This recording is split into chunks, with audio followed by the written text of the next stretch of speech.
افغانستان میں طالبان کے دوبارہ اقتدار میں آنے کے بعد بھارتی کالجوں میں زیر تعلیم افغان طالب علموں کے لیے یہ وطن واپس نہ جانے کی ایک بڑی وجہ بن چکی ہے۔ Our life will be in danger. ہماری زندگیاں خطرے میں ہوں گی، ہمارے خاندانوں کی زندگی خطرے میں ہوگی، اس لیے مجھے نہیں لگتا کہ ہم واپس جا سکتے ہیں۔ Can go back. Not back to Afghanistan, never. یہ طالب علم طالبان کے 5 سالہ دور حکومت میں ہونے والے ظلم و جبر کی داستانیں سن کر بڑے ہوئے ہیں۔ وہ گروہ کے اس دعوے کو مسترد کرتے ہیں کہ وہ خواتین کے حقوق کا احترام کریں گے اور انہیں پڑھنے اور کام کرنے کی اجازت دیں گے۔ What they do, ان کے قول و فعل میں تضاد ہے، وہ جو کہتے ہیں وہ کرتے نہیں۔ Just it's starting. یہ محض آغاز ہے، اسی لیے وہ اپنا مثبت چہرہ دنیا کو دکھا رہے ہیں، لیکن مجھے یقین ہے کہ صرف 1 ماہ بعد، اور صرف مجھے ہی نہیں بلکہ سب کو یقین ہے کہ صرف 1 ماہ میں وہ لوگوں پر اپنے نفرت انگیز قوانین کا اطلاق کرنا شروع کر دیں گے اور ان کی حکمرانی انتہائی خطرناک ہوگی، خاص طور پر خواتین کے لیے۔ سینکڑوں افغان بھارتی کالجوں میں حکومت کی طرف سے افغانستان میں تعلیم کو فروغ دینے کے لیے دیے گئے وظائف پر پڑھ رہے ہیں۔ افغانستان سے نکلنے کی کوشش کرنے والے افغانوں کو مناظر نے دلیابی کی طرح نوجوانوں کے خوف کو اور بھی بڑھا دیا ہے۔ وہ اس بات سے بھی پریشان ہیں کہ ان کے خاندان کا فوجی پس منظر انہیں ہدف بنا سکتا ہے۔ طالبان کے انتقام نہ لینے کے دعووں سے مطمئن نہیں۔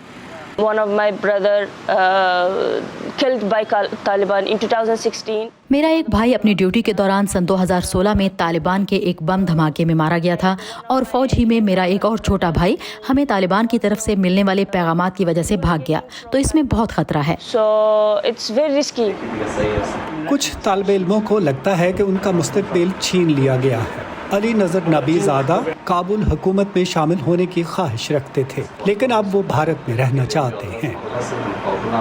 I don't want to go back there because میں وہاں واپس نہیں جانا چاہتا، کیونکہ آپ جانتے ہیں کہ طالبان کے لیے میری قابلیت معنی نہیں رکھتی۔ don't see my knowledge. ان کے مطابق یہ دل دہلا دینے والی صورتحال ہے۔ I have lost everything. I had a country. میں نے سب کچھ کھو دیا ہے۔ میرے پاس ایک خوبصورت ملک تھا جو اس وقت ایسے دہشت گردوں کے قبضے میں ہے جو پوری دنیا میں جانے جاتے ہیں۔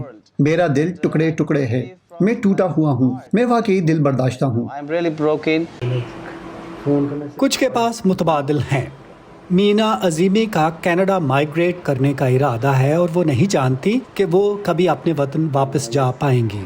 I will definitely want to see my country, that in what position or in what. میں یقیناً اپنے ملک کو دیکھنا چاہوں گی کہ وہ کس حالت میں ہے، لیکن اگر 20 سال بعد بھی حکومت طالبان کے ہاتھ میں ہے تو میں افغانستان کو نہیں دیکھوں گی۔ Are in the hands of Taliban, then I will not to see even Afghanistan.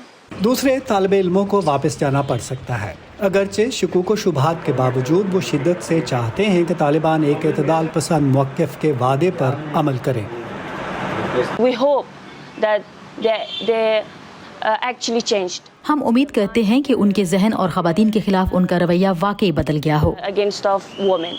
We all ہمیں یہ بھی امید ہے کہ وہ اب اپنی باتوں پر قائم رہیں گے۔ دیکھنا یہ ہے کہ اگر یہ طالب علم افغانستان کے ترقی پسند چہرے کی علامت ہیں تو کیا انہیں طالبان کے اقتدار میں کوئی موقع مل سکے گا؟ اینجنا پسریچا کے ساتھ ندیم یعقوب، وائس آف امریکہ۔